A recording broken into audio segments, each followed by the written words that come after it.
उत्तर प्रदेश के संभल जिले में सैयद सालार मसूद गाजी की याद में हर साल एक नेजा मेले का आयोजन होता है। ये मेला होली के बाद लगाया जाता है और इस बार भी होली के बाद 18 मार्च को नेला मेजा का झंडा गाड़ने की योजना तैयार की गई थी। मेला कमेटी ने 25, 26 और 27 मार्च को मेला लगाने का ऐलान किया था, लेकिन अब खबर आ रही है कि वर्षों से मेले को लगाने की जो परंपरा चली आ रही थी, इस बार उस पर ब्रेक लग गया है। इस बार मेले का आयोजन नहीं होगा, यह भी तय हो गया है। तो संभल में मसूद गाजी को हिंदू विरोधी बताया जा रहा है, तो यूपी के ही बहराइच में उनकी मजार बनी हुई है, जहां हजारों की संख्या में हिंदू हर साल मत्था टेकने पहुंचते हैं। तो आखिर क्यों संभल में इस बार नहीं लग रहा है नेजा मेला? आज हम इसी को लेकर अपनी स्पेशल रिपोर्ट में करने जा रहे हैं चर्चा। नमस्कार, मैं हूं अंशिता। उत्तर प्रदेश के संभल जिले में सैयद सालार मसूद गाजी के नाम पर लगने वाले नेजा मेले का आयोजन अब नहीं होगा। दरअसल संभल में होली के बाद सैयद सालार मसूद गाजी की याद में नेजा मेला लगाया जाता था और ये काफी पुरानी परंपरा थी। हालांकि इस आयोजन को लेकर पहले से ही आशंका जाहिर की जा रही थी कि वर्षों से चले आ रहे इस मेले का इस बार आयोजन नहीं होगा। और इसके पीछे की जो सबसे बड़ी वजह या सबसे बड़ा कारण जो बताया जा रहा था, वो था मेले का नाम। क्योंकि मेले का जो आयोजन है वो सैयद सालार मसूद गाजी के नाम पर किया जाता है, जिसे लेकर कुछ लोगों को पहले से ही आपत्ति चली आ रही थी।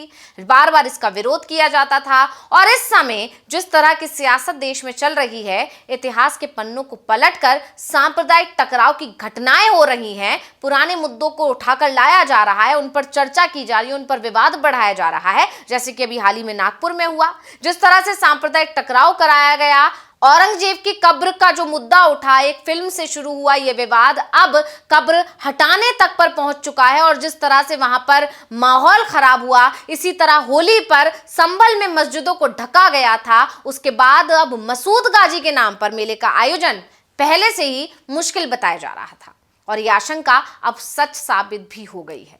दरअसल 24 नवंबर 2024 के बाद से ही संभल में तनाव कम होता नहीं दिख रहा है, या ये कहें कि संभल को शांत नहीं होने दिया जा रहा है। कहा यह भी जा रहा है कि संभल के विवाद की जो कहानी है वो लोकसभा चुनाव के बाद से ही लिख दी गई थी।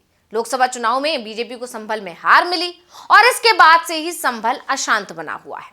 सबसे पहले संभल की शाही जामा मस्जिद को लेकर विवाद शुरू हुआ। अचानक ही हिंदू पक्ष की तरफ से एक याचिका दायर की गई और उसमें कहा गया कि जामा मस्जिद का निर्माण मंदिर को तोड़कर किया गया है।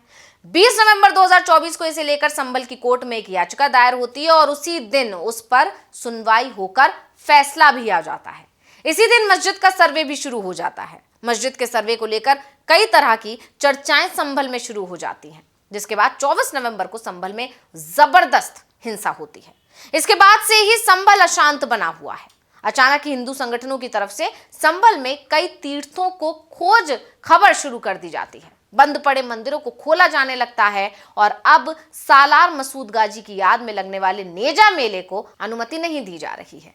जिस तरह से संभल में हिंसा भड़की, उसके बाद से ही इस तरह की आशंकाएं लगने लगी थी और अब खबर आ रही है कि मेला नहीं लगेगा।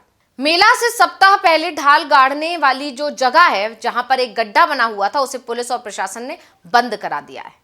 साथ ही चेतावनी भी दे दी है कि यहां पर ढाल गाड़ने की कोशिश भी नहीं की जाए। मौके पर भारी पुलिस फोर्स भी तैनात कर दी गई है। वहीं दूसरी तरफ नगर नेजा मेला कमेटी के अध्यक्ष जो है शाहिद हुसैन, उनका भी बयान आ गया है। इस पूरे मामले को लेकर उन्होंने कहा कि संभल में सैकड़ों सालों से मेले का आयोजन किया जा रहा है, कभी भी इसे लेकर आपत्ति नहीं जताई गई, लेकिन इस साल पुलिस अधिकारियों ने यह कहते हुए अनुमति देने से इनकार कर दिया कि सालार मसूद गाजी आक्रांता थे और उनकी याद में मेले का आयोजन नहीं होगा। हम वरिष्ठ अधिकारियों से मिलेंगे और उनसे अब बात करेंगे। शायद मसूरी अभी भी बातचीत के जरिए हल निकालने की बात कह रहे हैं, लेकिन जिस तरह से प्रशासन ने कार्रवाई की है, उसके बाद यह कहा जा रहा है कि प्रशासन पर कहीं ना कहीं सत्ता पक्ष के दबाव में दिखाई दे रहा है। क्योंकि जिस मेले के आयोजन पर सैकड़ों सालों से किसी तरह का विवाद नहीं हुआ, अचानक ही प्रशासन को यह याद क्यों आने लगी कि सालार गाजी आक्रांता थे, इसलिए मेले की इजाजत नहीं देना चाहिए। दरअसल पहले नेजा कमेटी के पदाधिकारियों ने एसडीएम डॉक्टर वंदना मिश्रा से भी मुलाकात की थी। पदाधिकारियों ने उनसे मेले के आयोजन की अनुमति मांगी थी, लेकिन तब भी एसडीएम ने साफ कर दिया था कि नेजा मेले के नाम पर कोई अनुमति नहीं दी जाएगी। जबकि मेले के कमेटी से जुड़े लोगों ने कहा था कि नेजा मेला सदियों पुरानी परंपरा है और इसे उसी स्वरूप में आयोजित किया जाना चाहिए। लेकिन प्रशासन ने यह साफ कर दिया कि सामाजिक सौहार्द बनाए रखने के लिए अनुमति नहीं दी जाएगी। अब सबसे बड़ी बात तो यह है कि सैकड़ों सालों से जो मेला सामाजिक सौहार्द की मिसाल दिया जाता था, अचानक ही वो सामाजिक सौहार्द पर संकट कैसे बन गया। नेजा मेला कमेटी के लोग अनुमति मांगने संभल के एसएसपी श्रीश चंद्र के पास भी पहुंचे थे, लेकिन एसएसपी ने कमेटी के सदस्यों से साफ साफ कह दिया कि ये मेला नहीं लगाया जाएगा। उन्होंने मसूद गाजी को लुटेरे और विदेशी आक्रांतक तक बता दिया और कमेटी के लोगों से यह कह दिया कि आप लोगों को ऐसे व्यक्ति के नाम पर मेले का आयोजन ही नहीं करना चाहिए, क्योंकि सालार गाजी के नाम पर मेले का आयोजन करने की कोशिश ही अपराध है। संभल के एसएसपी शीश चंद्र ने मेला कमेटी के लोगों से कहा कि आप लोग लुटेरे के नाम पर मेले का आयोजन करके अपराध करते रहे हैं। जिसने उस लुटेरे के नाम पर मेले का आयोजन किया वो व्यक्ति देशद्रोही की श्रेणी में आएगा। अब तक भले ही नेजा मेले का आयोजन होता रहा हो, लेकिन अब ऐसा नहीं चलेगा। नेजा मेला एक बुरी कुरीति थी। किसी भी लुटेरे के नाम पर मेले का आयोजन किया जाना पूरी तरह से गलत है। कानून व्यवस्था के चलते इजाजत नहीं दी जा रही है। मेला लगाने की किसी को कोई अनुमति नहीं है। अगर कोई नियम तोड़ेगा तो उस पर एक्शन लिया जाएगा। एसएसपी का बयान साफ बता रहा है कि वो मेले का आयोजन नहीं होने देंगे। होली से पहले संभल के सीईओ अनुज चौधरी का एक बयान सामने आया था, जिसमें उन्होंने कहा था कि जिसे होली के रंग से परेशानी है वो घर के अंदर रहे। जुमा साल में 52 बार आता है, जबकि होली एक बार आती है। अगर किसी को रंग से परहेज है तो उस दिन घर से नहीं निकले। ऐसे में तभी ये साफ हो गया था कि सालार मसूद गाजी के नाम पर इस बार मेले का आयोजन मुश्किल है। तो अब हम आपको बताते हैं कि सैयद सालार मसूद गाजी आखिर कौन थे, जिनकी याद में हर साल संभल में नेजा मेले का आयोजन होता है। वैसे यूपी के बहराइच में उनकी मजार बनी है, जहां हर साल लाखों की संख्या में हिंदू और मुसलमान दोनों पहुंचते हैं। मसूद गाजी भारत पर 17 बार हमला करने वाले महमूद गजनबी के भांजे और सेनापति थे। महमूद गजनबी का गजनबी वंश के शासक थे। उन्हें पूर्वी ईरान में साम्राज्य विस्तार के लिए जाना जाता है। महमूद गजनबी ने जब भारत पर आक्रमण किया तो सैयद सालार मसूद गाजी भी साथ आया। बता दें, गाजी उस व्यक्ति को कहते हैं जो इस्लाम के लिए धर्म युद्ध में भाग लेता है और जिसने अपनी बहादुरी और वीरता के जरिए इस्लाम की रक्षा की हो। गाजी शब्द का प्रयोग विशेष रूप से उन योद्धाओं के लिए किया जाता है जो इस्लामी धर्म के विस्तार या उसकी रक्षा के लिए संघर्ष करते हैं। साल 1033 में सैयद सालार का सामना श्रावस्ती के महाराजा सुहेलदेव राजभर से हुआ। उन्होंने उस दौर के 21 राजाओं के साथ मिलकर एक संयुक्त सेना तैयार की।